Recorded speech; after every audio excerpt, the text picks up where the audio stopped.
Testing Vline 2 again. Now I'm home. Drove for an hour and a half. Tested the Vline. It works fine.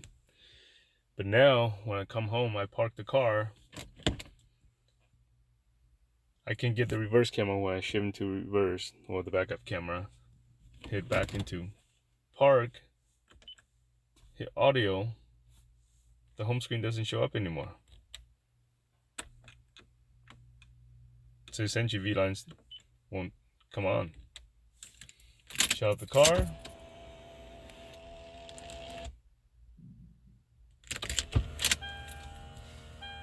Accessory again.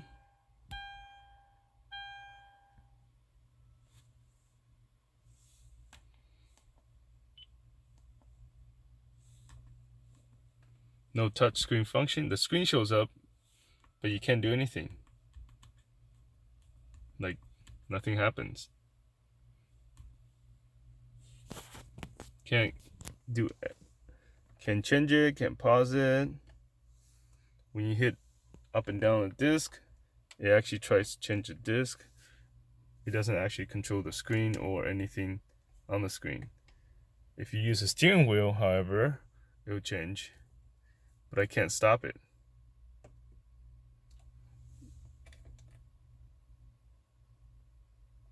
Right, it shows FM2. I want to hit audio, disc, audio screen. It won't return to the original screen. Shut off again.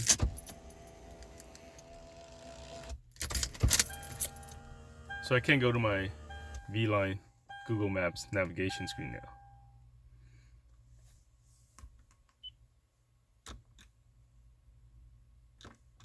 Map. Okay. Reverse camera. That works fine. Shift back. Let's assume I'm going to disk. Nothing happens.